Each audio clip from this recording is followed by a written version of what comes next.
بسم الله الرحمن الرحیم.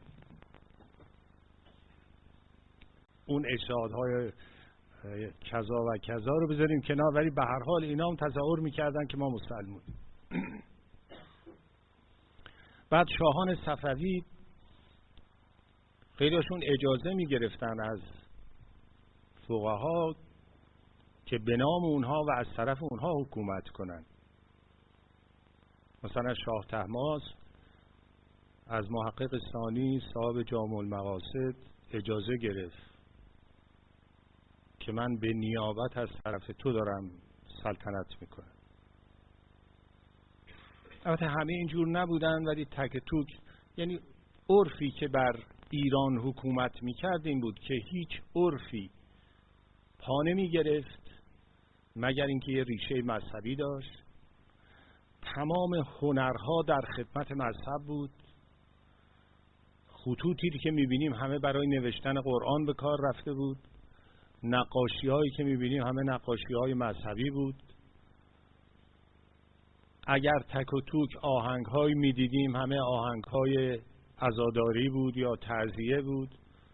تئاترمون، سینما که اون وقت نبوده، موسیقیمون، خطمون، هنرمون، حتی فلسفهمون در خدمت فقه و مذهب قرار گرفته بود و همه چیز.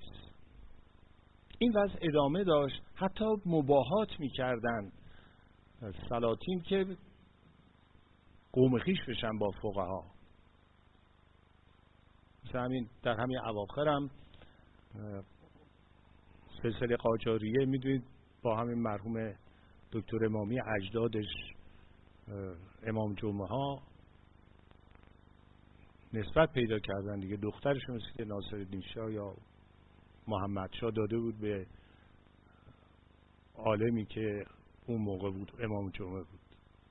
و این آقای مرحوم دکتر امامی از فرزندان همون خانواده ها هستن که الان سر قبر آقا وقتی میگن گنبد طلا دارن دیگه. اینا وابسته های به نظام سلطنتی اون روز بوده. این وضع ادامه داشت تا مشروطه پیش اومد. مشروطه که پیش آمد یه قوه قانونگذاری در مقابل قوه مذهبی به وجود اومد. درسته که این قوه قانونگذاری هم محدود بود، یعنی مطابق قانون اساسی در دوران مشروطیت هم حکومت حق نداشت که قوانینی وضع کنه که با قوانین اسلامی تعارض داشته باشه. و به سبک همین امروز هم معین شده بود عده‌ای از فقها که کنترل کنن که اگر قاعده برخلاف قواعد شرع وضع میشه از اونها جلوگیری کنه.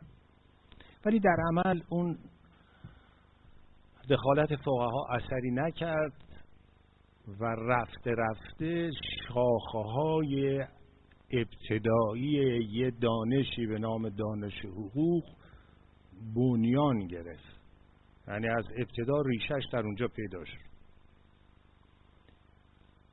خود شاهان قاجار چندین بار برای تفریح یا برای معالجه، به عنوان معالجه یا حالا برای تفریح یا به هر دلیل دیگری به اروپا رفتن.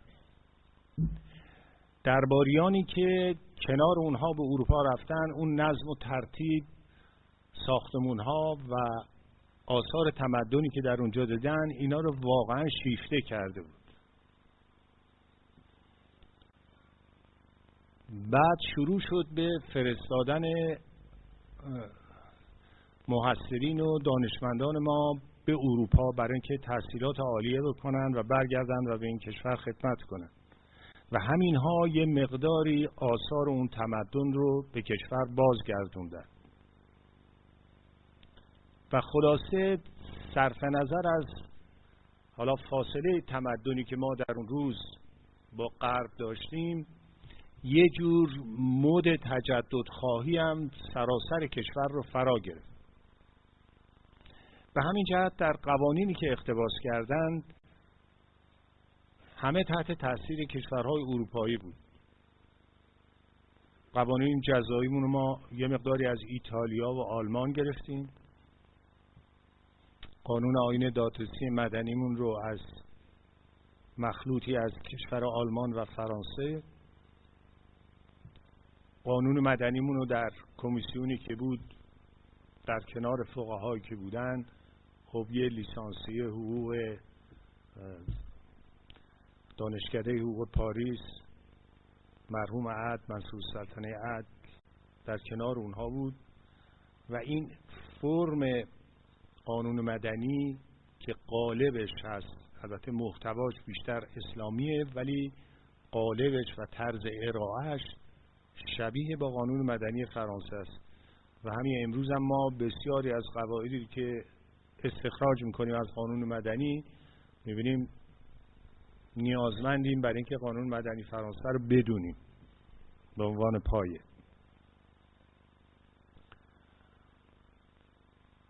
قانون تجارت اون از قانون بلژیک گرفتیم و خلاصه همینطور.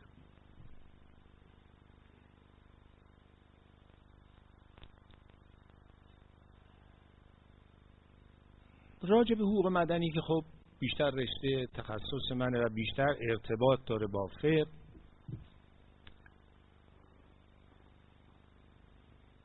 این جدایی دو نظام رو، این عواملی که جدا کننده بود من براتون گفتم، ولی یه سلسله عواملی هم هست که اینها رو باز نزدیک کرد به هم. یکی از اونها افکار اندیشمندان بود. در کتاب‌هایی که می‌نوشتن نگذاشتن این چراغ خاموش بشه، یعنی فقه از حقوق زدوده بشه.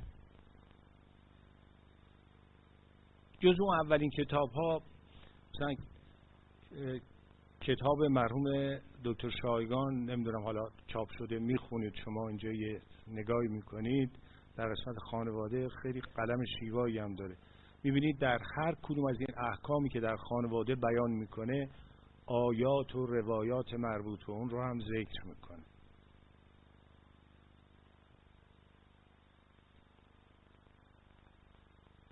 و بعضی از کتب که اصلا کاری نداشتن به نظام حقوقی، فقهشون می نوشتن، مثل کتاب مرحوم بروجردی عبدو، اونم تازگی ها چاپ شده. من توصیه می کنم که حتما اونو ببینید، به خصوص دانشجویانی که قدرت این رو ندارن که از کتاب های فقهی به طور مستقیم استفاده کنند.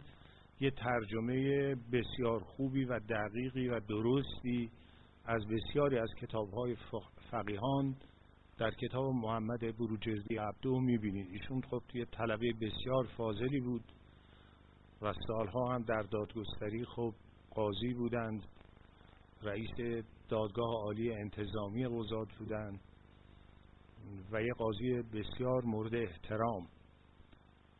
بنابراین عقایدشون چه استنباطایی که از قانون مدنی کردن و چه مطالبی که از فقه آوردن بسیار دقیق و خوب.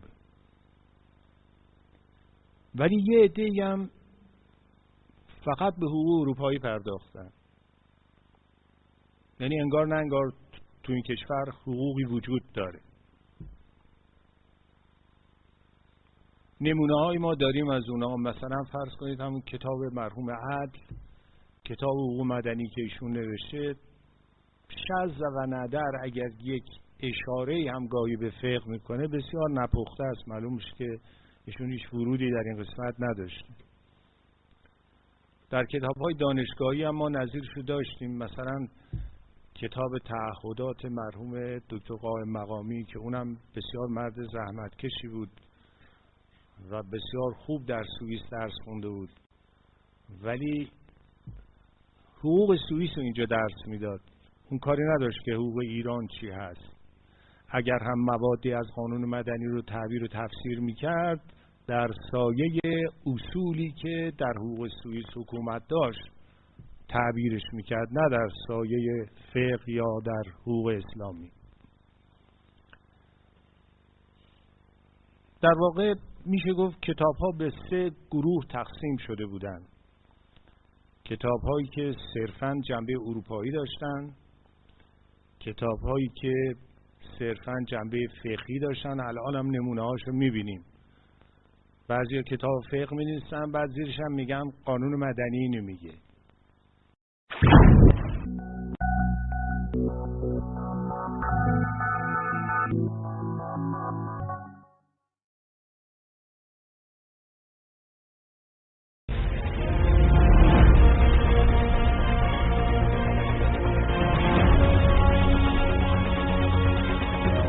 کنم ببینم آیا این درست هست به این شکل یا نه. یه عده دیگه هم حد وسط رو رعایت کردن، یعنی در این حال که برای قانون مدنی شخصیت قائل بودن به عنوان یک پدیده‌ای که در حقوق ما ظاهر شده، مبانی فقهی اون رو هم از یاد نبردن و نمونه بارزش و کاملش کتاب‌های مرحوم دکتر امامی است که هنوزم می‌بینید اعتبار داره و در بسیاری از دانشگاه‌های کشور هنوزم تدریس میشه. و بعد از اون نسل بعد خب ما دنباله همین سبک رو گرفتیم. و الان یه چیزی بهتون بگم، تمام کسانی که در یه رشته از حقوق الان سرشناس شدن، اسم و رسمی پیدا کردن و نظراتشون در دل دیگران اثر گذاشته، تمام کسانی هستند که از همین آبشخور تغذیه کردن. همه یا در حوزه ها بودن یا از اونها الهام گرفتن یا لااقل علاقه داشتن به اون کار. کسانی که فقط در حقوق اروپایی کار کردن، دانش رو از خارج وارد کردن در آسمان، ولی نتونستن بر شاخه درخت مناسب اون رو پیوند بدن.